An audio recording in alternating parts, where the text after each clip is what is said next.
नमस्कार दोस्तों। आइए आज सुनते हैं मालती जोशी जी की लिखी कहानी जो बीत गई सो बात गई। तो कहानी शुरू करें दोस्तों। खाना अभी अधबीच में ही था कि मोबाइल बज उठा। राजेश ने कुर्ते की जेब में हाथ डालकर मोबाइल निकाला, क्षण भर नंबर का मुआयना किया और फिर असमंजस भरे स्वर में कहा, यस। उधर से शायद पहचानने के लिए इसरार किया गया होगा, क्योंकि राजेश ने कहा, माफ़ कीजिएगा, पहचान नहीं पा रहा हूँ, अपना नाम बताएंगी। उत्तर में जो भी कहा गया हो, उनका स्वर और चेहरा एकदम बदल गया। आजीजी के स्वर में बोले, सॉरी, बहुत दिनों बाद सुन रहा हूँ ना, इसलिए आवाज़ पहचान नहीं पाया। खाना खा रहा हूँ, बस 5 मिनट में फ़ोन करता हूँ। फ़ोन रख कर उन्होंने हड़बड़ी में थाली में रखी रोटी ख़त्म की और उठ खड़े हुए। ये क्या, चावल नहीं लेंगे? अनु ने पूछा। नहीं यार, आज ऑफिस में ज़बरदस्त नाश्ता हो गया। वो चौरसिया की पार्टी थी ना आज। बेटा हुआ है तो आज दिल खोल कर ट्रीट दी थी उसने। इस तरह की किसी भी पार्टी की बात सुनती है तो अनु पल भर को उदास हो जाती है, पर आज उसे उदास होने का भी मौका ना मिला। हाथ धोने के तुरंत बाद ही राजेश ने कहा, ज़रा पान लेकर आता हूँ। 5 मिनट रुक जाइए ना, मेरा बस हो ही गया है। समेटा समेटी मैं लौट कर लूँगी। नहीं नहीं, तुम आराम से होने दो। मुझे गरम रोटी खिलाने के चक्कर में तुम वैसे ही इतनी देर बाद खाना शुरू करती हो। बस तुम इत्मीनान से खाना ख़त्म करो, तब तक मैं पान लेकर आया ही समझो। इसके बाद अनु की भूख भी जैसे मर गई। वह हैरान होकर बाहर के दरवाजे को देखती रही, जिसे अभी अभी राजेश उड़का कर गए हैं। खाना खाने के बाद अक्सर वे दोनों पान खाने निकल जाते थे। दिन भर की आपाधापी के बाद 15-20 मिनट की ये चहलकदमी उन्हें तरोताज़ा कर देती थी। सारी थकान उतर जाती थी, पर आज राजेश को उसका साथ ही गंवारा नहीं था। अनु ने यंत्रवत टेबल समेटा, खाना उठाकर फ्रिज में रखा, रात के लिए पानी की बोतलें भर लीं, बेड कवर हटाकर बिस्तर ठीक कर लिए। राजेश तब भी नहीं लौटे थे। उसका मन हुआ सुबह के लिए सब्जी काट कर रख ले, पर अब उसका उत्साह चुक गया था। हारी थकी सी वह हॉल में आकर बैठ गई। टीवी देखने का भी मन नहीं हुआ। राजेश कोई पौन घंटे बाद लौटे। अनु को देखते ही जैसे उन्हें कुछ याद आ गया।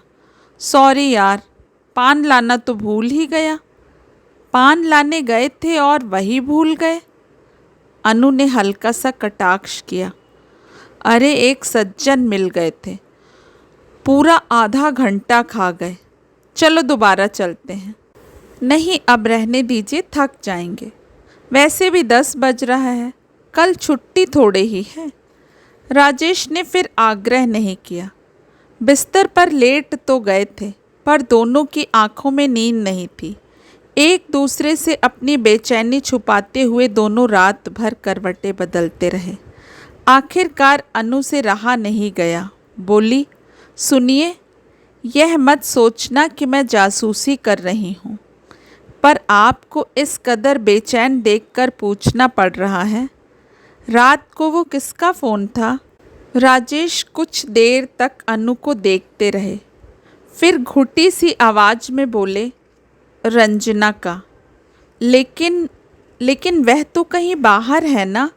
माँ जी ने बताया था। हाँ, शायद ऑस्ट्रेलिया में है, पर घर तो उसका यहीं है ना? घर तो यहीं है, मतलब यहाँ अक्सर ही आती होगी।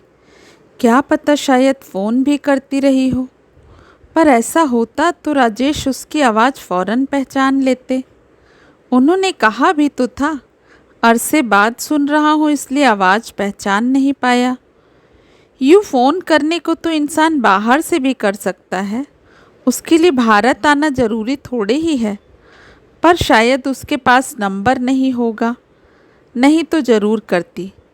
आज से 6-7 साल पहले मोबाइल का इतना चलन नहीं था। कम से कम राजेश के पास तो सेल फोन नहीं ही था।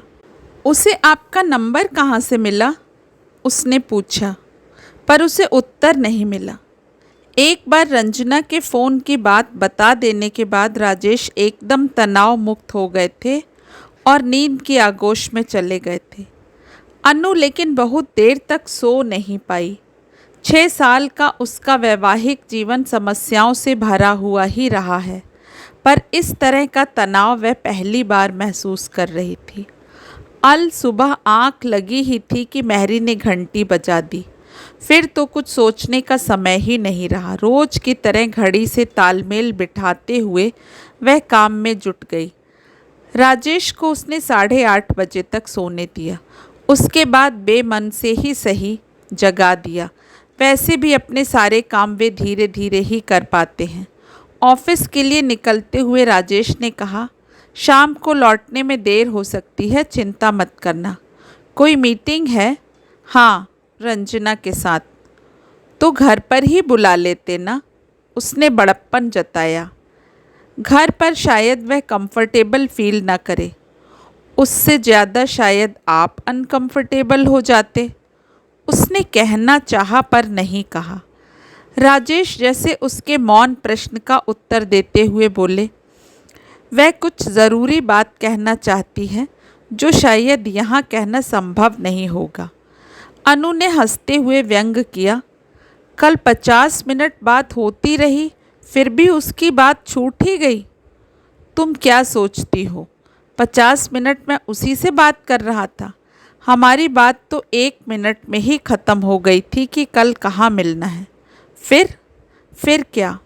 बहुत अपसेट हो गया था मैं। यूं ही निरुद्देश्य सड़क नापता रहा। जब पैरों ने जवाब दे दिया तब घर लौटा।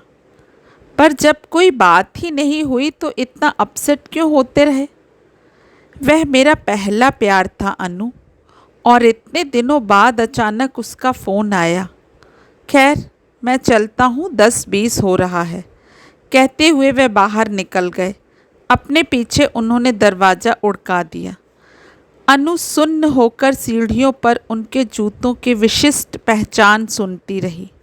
हर पदचाप के साथ उसके कानों में एक ही वाक्य टकरा रहा था, वह मेरा पहला प्यार था अनु। तैयार तो उसे भी होना था, पर वह जैसे तन और मन दोनों से निढाल हो गई थी। ऐसी मनः स्थिति में विद्यार्थियों को इतिहास क्या पढ़ाएगी, खाक। पड़ोस की लता के हाथ उसने कॉलेज में सिक नोट भेज दिया और सोफे पर पसर कर वह अतीत के गलियारे में घूमने लगी।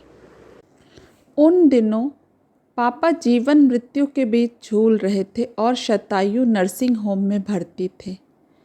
यूँ तो उस मंजिल पर सब सीरियस पेशेंट ही थे, पर बगल वाले कमरे में जो पेशेंट्स या डॉक्टर अक्सर उसकी चर्चा किया करते थे, कहते थे कि ये आदमी शायद ही कभी अपने पैरों पर खड़ा हो पाएगा।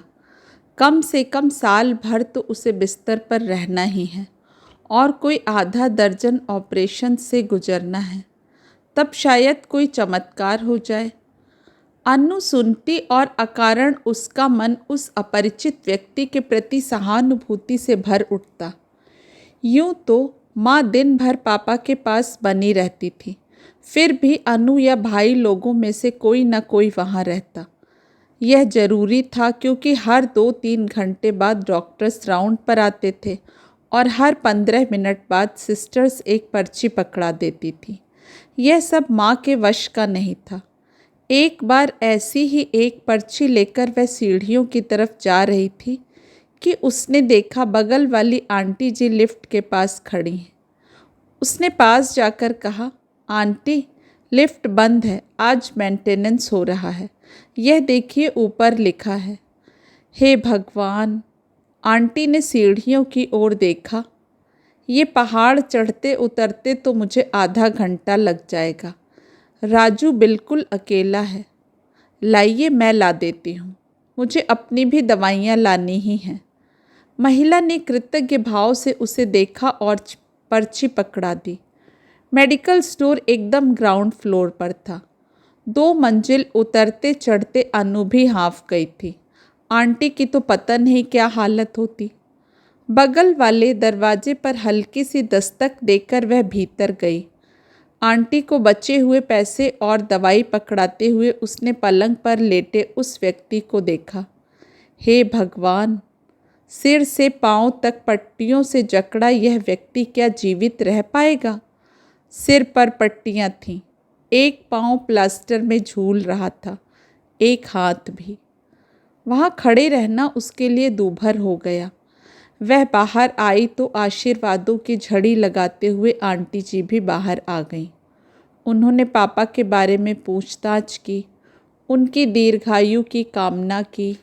अनु ने पूछा, आप अकेले इन्हें संभालती हैं, घर पर और कोई नहीं है? इससे बड़े दो हैं, एक बेंगलोर में, दूसरा कलकत्ते में। दोनों ही आए थे, पर नौकरी चाकरी छोड़कर कितने दिन रहते। ये बीमारी तो अभी लंबी चलेगी। इसके दोस्त बीच बीच में आकर देख जाते हैं, कुछ काम हो तो कर जाते हैं, पर पराए बच्चों पर आप कितना भार डाल सकते हो? आपके बेटे बारी बारी से आते तो अच्छा रहता। ऐसा कहाँ होता है बेटा, एक्सीडेंट का सुनकर तो सभी दौड़ पड़े थे। उस समय तो ऐसा लगा था कि बोलते बोलते वे चुप हो गई। कौन माँ अपने मुंह से बेटे की मृत्यु की आशंका व्यक्त करेगी? आंटी जी, आपको जब भी कुछ मंगाना हो, दवाई, चाय, फल फूल, हमें कह दीजिएगा। यहाँ तो कोई ना कोई रहता ही है। मैं या भैया लोग, किसी से भी निसंकोच कह दिया कीजिए। इसके बाद 2-3 बार आंटी जी ने उसकी सेवा का लाभ भी उठाया, पर यह सिलसिला ज़्यादा दिन नहीं चल सका। 15 दिन कोमा में रहने के बाद एक दिन पापा ने हमेशा के लिए आंखें मूंद लीं। सारा परिवार शोक सागर में डूब गया। माँ तो पछाड़े खा रही थी, अनु की भी सिसकियाँ बंद नहीं हो रही थीं, पर उस समय उसके आंसू पोंछने वाला कोई नहीं था। भाभियाँ माँ को संभाल रही थीं और भाई लोग अगले इंतजाम में जुट गए थे। उस समय आंटी जी ने ही उसे छाती से लगा लिया था। उनके गले लगकर वह खूब रो ली थी। उसके पीठ पर ममता से हाथ फेरते हुए उन्होंने कहा, उसकी मर्जी के आगे किसका वश चलता है बेटा? बस यही समझकर सब्र कर लो कि वे अपने कष्टों से मुक्ति पा गए हैं। एक क्षण भर को तो उसे इतना गुस्सा आया कि कह दे, ईश्वर करे आपका बेटा भी अपने कष्टों से मुक्ति पा ले। पर गनीमत थी कि शोक की उन घड़ियों में भी उसका विवेक जागृत था।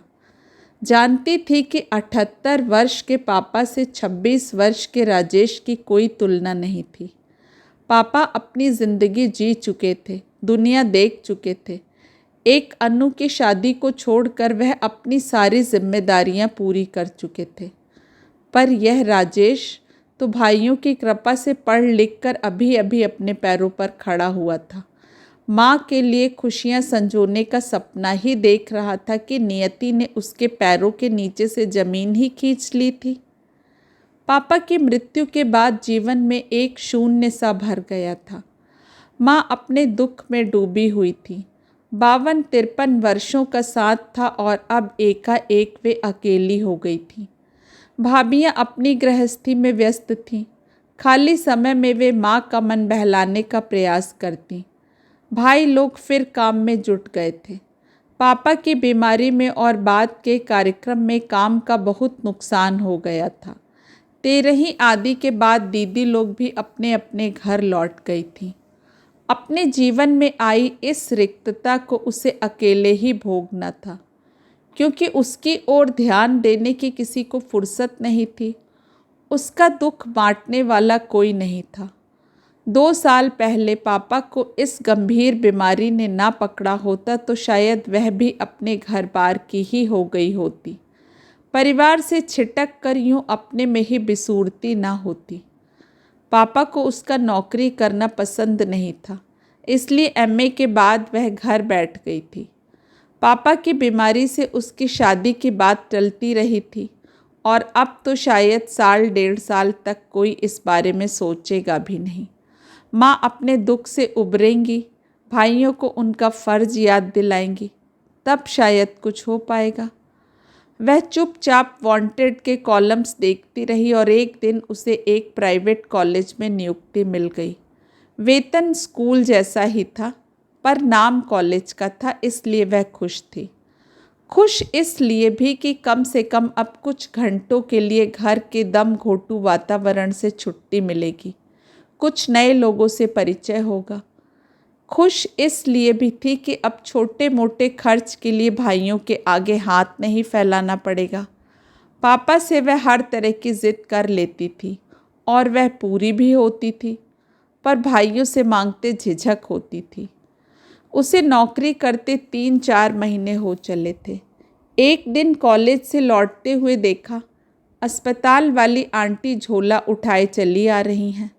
झोला भारी रहा होगा क्योंकि वे बार बार हाथ बदल रही थी। उसने गाड़ी ठीक उनके सामने जाकर रोक दी।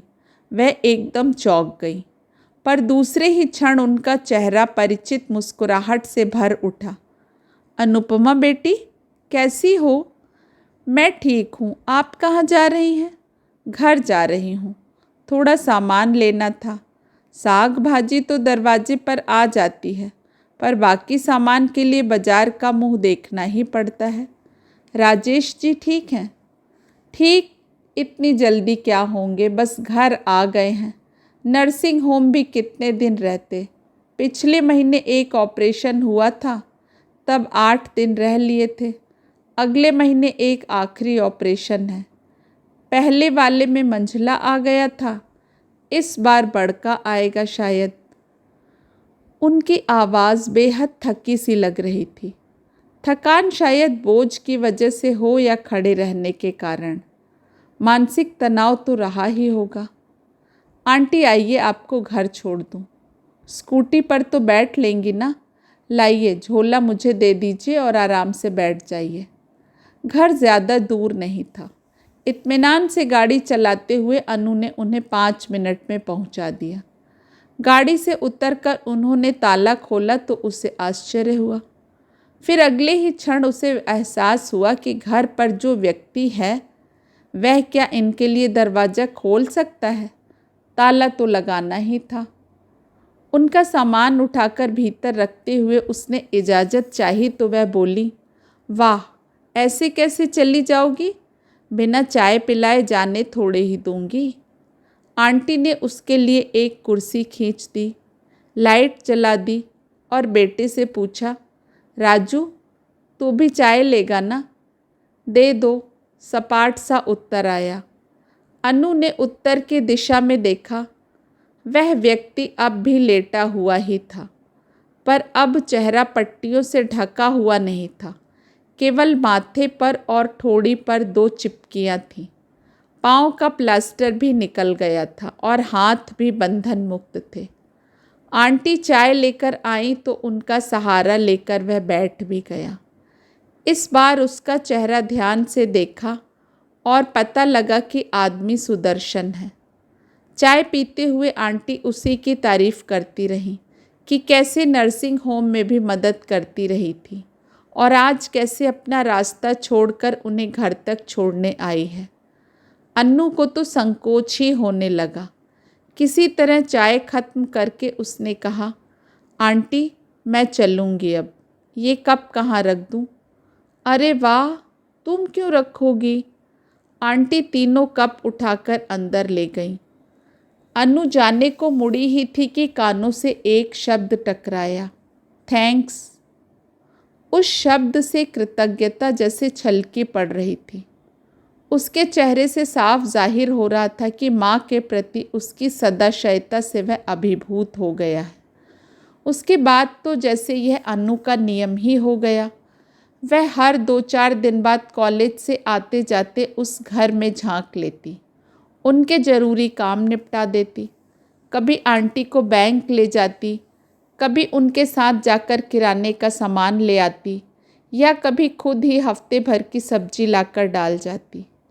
एक बार आंटी ने दबी ज़बान से कहा कि बेटा बिस्तर पर पड़े पड़े बोर हो जाता है, टीवी भी बेचारा कितना देखेगा। दोस्त भी अब पहले की तरह बार बार नहीं आते।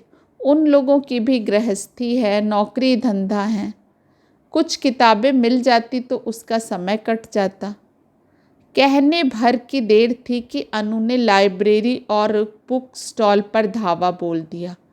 घर में पुस्तक और पत्रिकाओं का ढेर लगा दिया। उसे अंग्रेजी लेखकों की ज़्यादा जानकारी नहीं थी। राजेश से ही लिस्ट लेकर वह दर्जन भर अंग्रेजी उपन्यास खरीद लाई। राजेश को बहुत संकोच होने लगा तो बोली, इसी बहाने मैं भी पढ़ लूँगी। अब तक मैंने एक भी अंग्रेजी नॉवल नहीं पढ़ी है, कहते भी शर्म आती है। उस घर में वह इतनी रच बस गई थी कि राजेश के अंतिम ऑपरेशन के दिन पूरे वक्त आंटी के साथ शतायु में बैठी रही। राजेश के बड़े भाई बेंगलोर से आए थे। उन्होंने तो पूछ ही लिया, यह लड़की कौन है? रंजना? रंजना?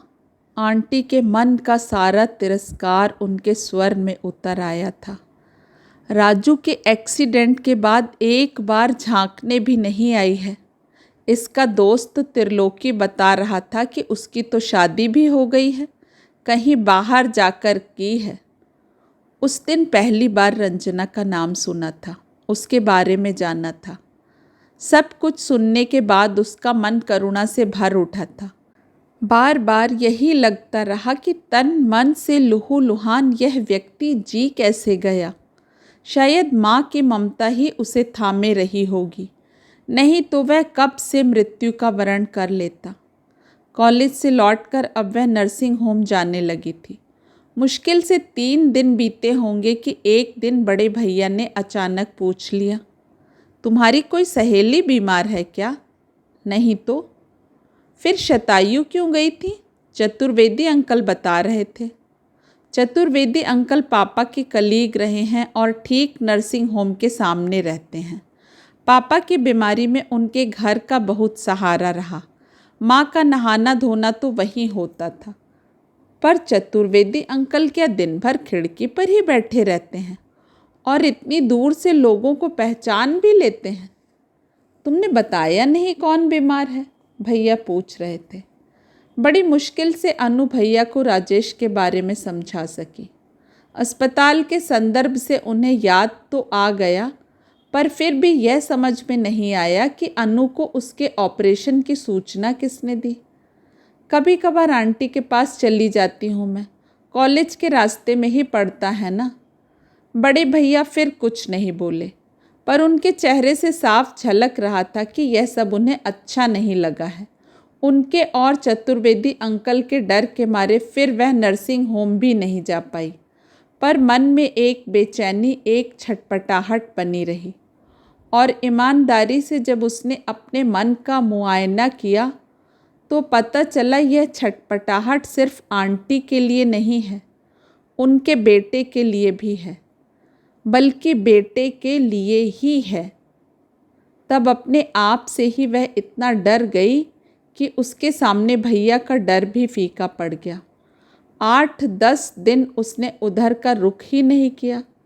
फिर एक दिन डरते डरते नर्सिंग होम फ़ोन किया तो पता चला कि राजेश 2 दिन पहले ही डिस्चार्ज हो गया है। घर जाने की तीव्र इच्छा हो रही थी, पर उसने मन को मजबूती से थामे रखा। फिर इसी तरह 15 दिन और निकल गए और तब उसने मन के आगे घुटने टेक दिए। एक बार फिर उस घर की घंटी बजी।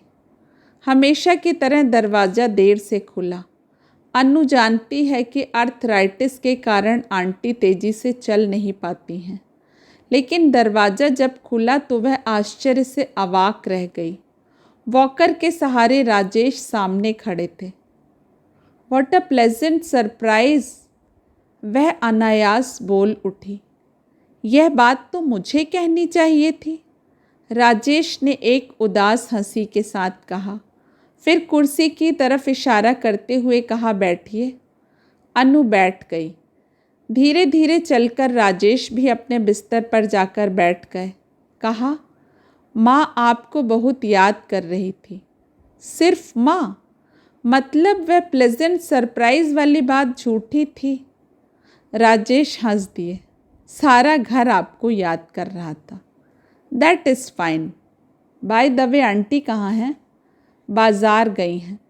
सॉरी, मैं इतने दिनों तक आ नहीं सकी। दरअसल इसमें सॉरी कहने जैसा क्या है? आपकी अपनी व्यस्तताएं हैं, उसमें से थोड़ा समय आप हमें दे देती हैं। We are grateful. आपका धन्यवाद ज्ञापन हो गया हो तो मैं चलूं? वह उठ खड़ी हुई। माँ के आने तक तो रुकिएगा, नहीं तो उन्हें बहुत बुरा लगेगा। वह पुनः बैठ गई। इस बार उसका ध्यान पलंग पर रखी चौकी की ओर गया। ये क्या, रामायण पढ़ रहे हैं? तो क्या करूं? मेरी होम डिलीवरी लाइब्रेरी तो बंद हो गई ना। वह फिर सॉरी कहने को थी कि उन्होंने कहा, अब उंगलियां थोड़ा काम करने लायक हो गई हैं, तो दोस्तों से कहकर कुछ अकाउंट्स का काम मंगवा लिया है। सिर्फ उपन्यास पढ़कर तो ज़िंदगी नहीं कट सकती ना। उनके स्वर में हल्का सा विषाद था। अनु का मन सजल हो आया। काश मैं इस काम में आपकी कुछ मदद कर सकती, but it is all Greek and Latin for me. तभी दरवाजे पर ऑटो के रुकने की आवाज़ आई। अनु दौड़कर दरवाजे तक गई। सामान से लदी फंदी आंटी ऑटो से उतर रही थी। अनु ने लपक कर उनके हाथ से दोनों तीनों झोले ले लिए और किचन में रख आई। लौटते हुए वह एक गिलास ठंडा पानी भी लेती आई। आंटी को कुर्सी पर बिठाकर उसने उनके हाथ में गिलास थमा दिया। गिलास हाथ में लेकर आंटी तृप्त भाव से उसे निहारती रहीं। नज़रों से ही उसे दुलराती रहीं, असीसती रहीं। उस स्नेह वर्षा में भीगती हुई वह पुलकित होती रही। इसके बाद उस घर के चक्कर फिर शुरू हो गए।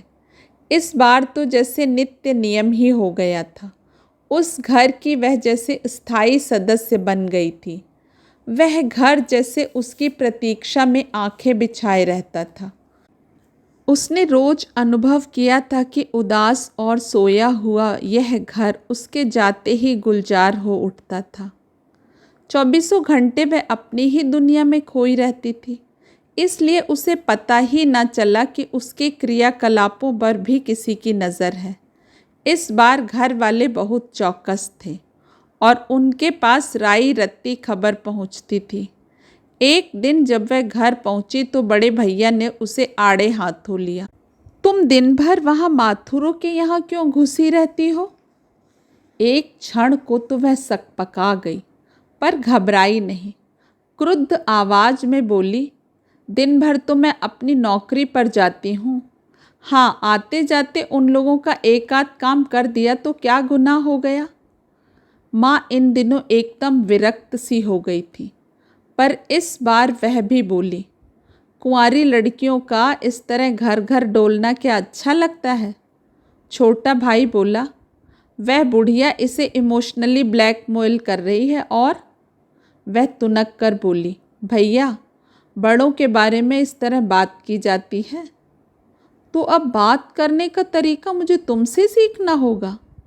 माँ ने भी कहा, वह क्या गलत कह रहा है? आखिर उन लोगों के लिए तुझे इतना दर्द क्यों है? कौन लगते हैं वे तुम्हारे? बड़े भैया बोले, 4 लोगों के बीच उठना बैठना तो हमें पड़ता है।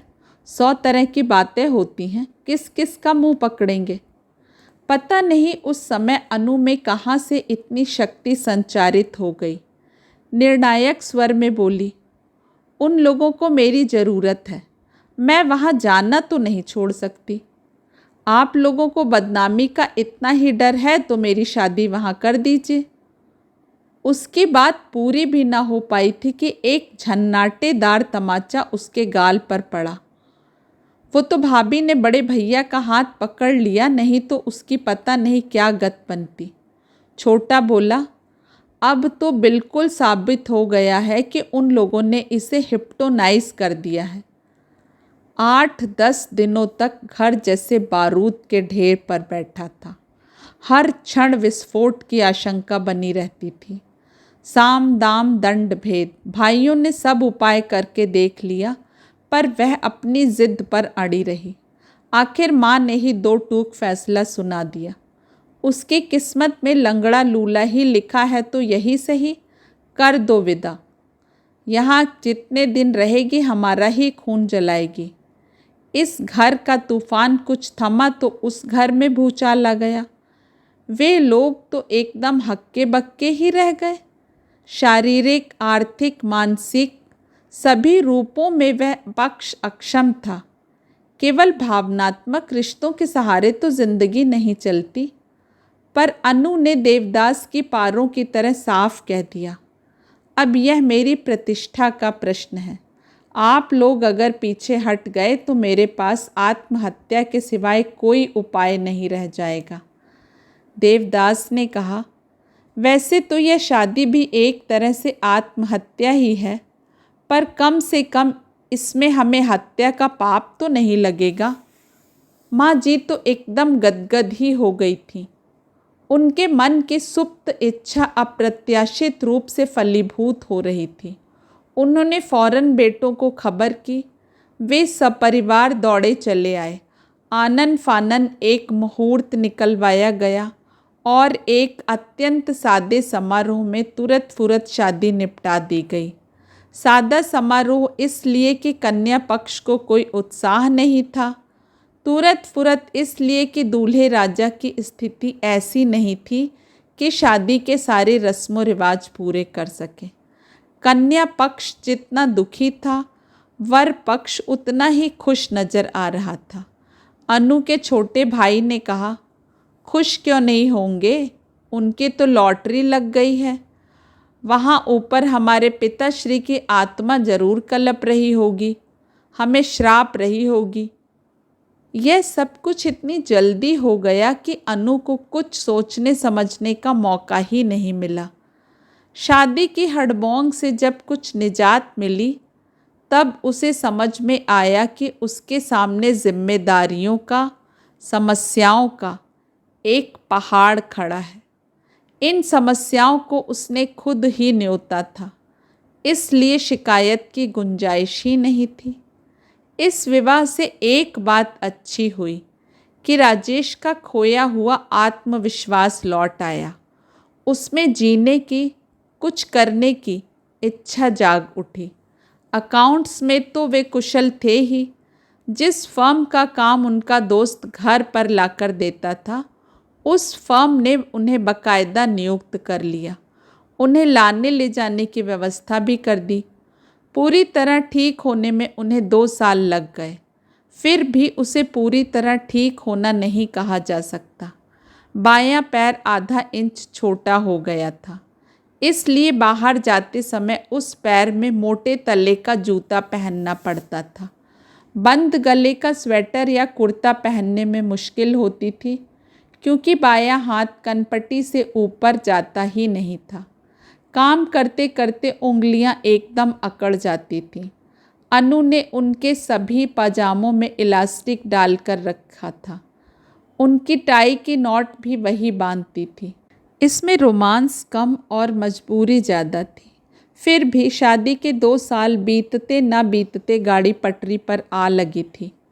2 साल तक तो माँ जी सब्र किए रहीं, पर अब उन्होंने नन्हे मेहमान के लिए इसरार करना शुरू कर दिया। अनु ने साफ कह दिया, 2 बच्चों को संभालना मेरे वश का नहीं। माँ जी ने कहा, तुमसे कौन कह रहा है, तुम मेरे बेटे को संभालना, मैं तुम्हारे वाले को संभालूंगी। बात सिर्फ साथ संभाल की ही नहीं थी। घर का आर्थिक ढांचा अभी इतना मजबूत नहीं हुआ था। दोनों नौकरी तो कर रहे थे, पर एक और नया खर्च उठाने की क्षमता अभी उनमें नहीं थी।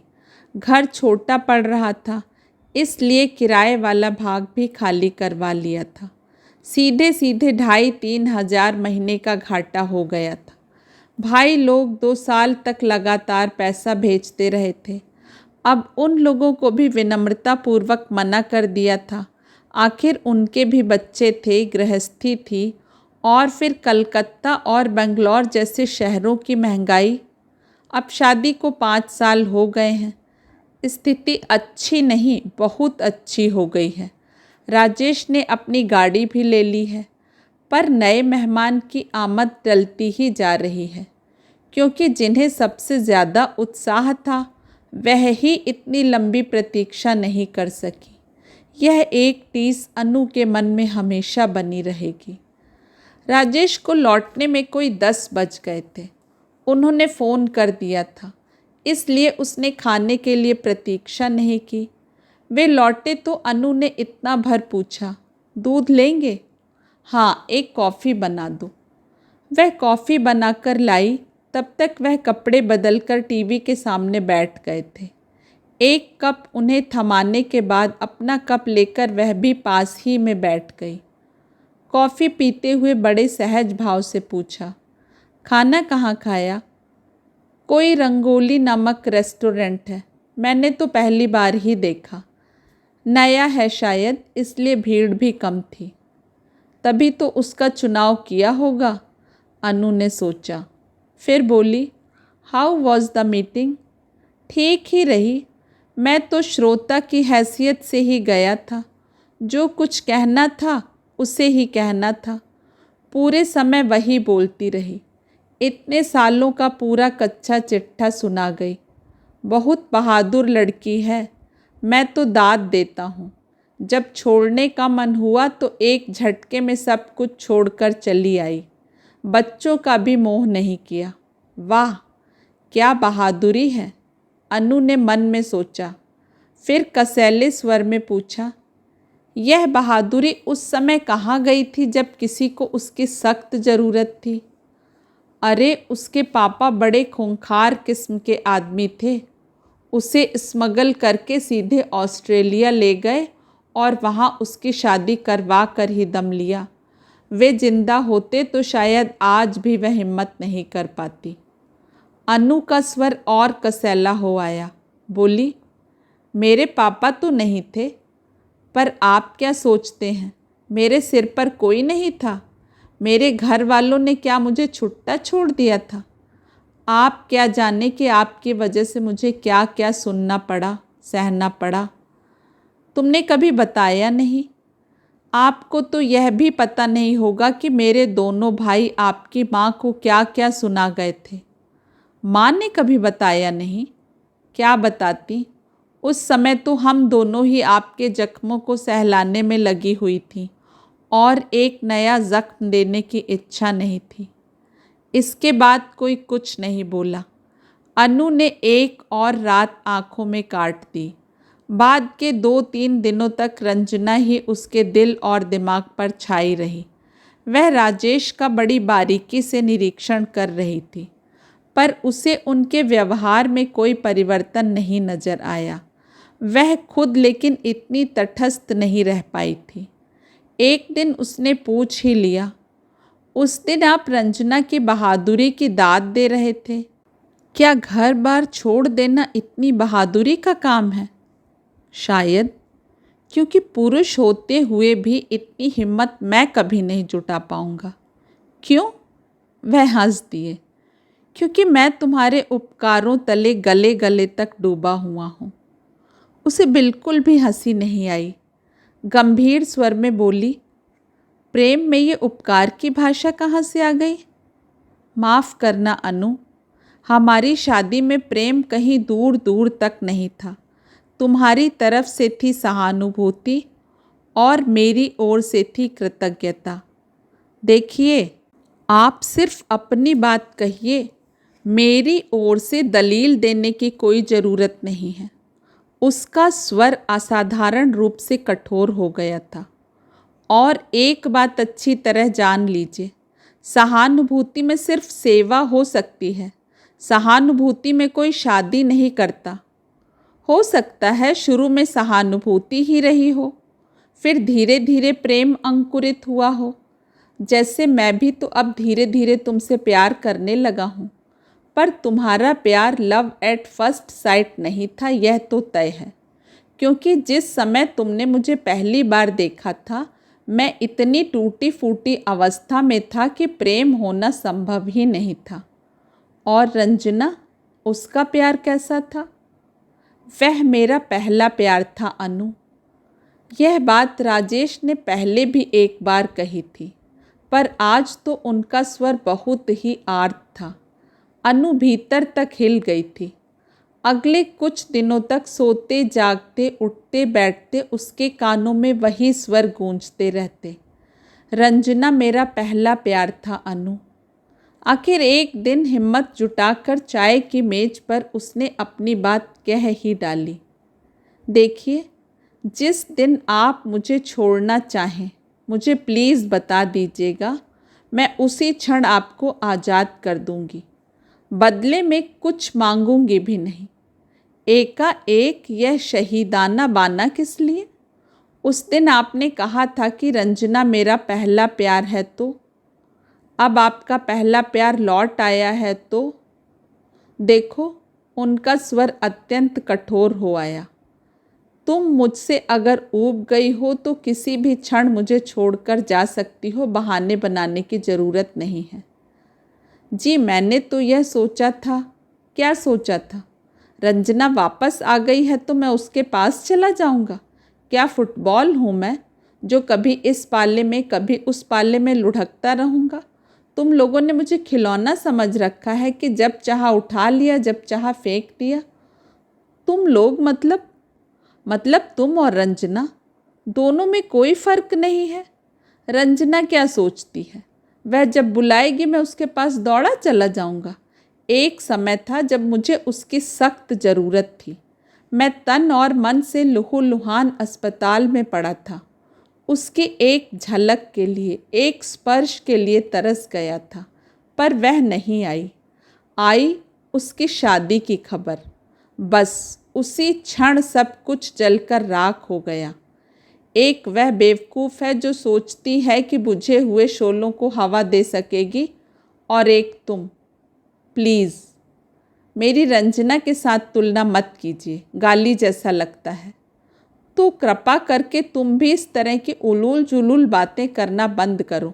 देख रहा हूँ हफ्ते भर से तुम्हारे दिमाग में यही बात घूम रही है।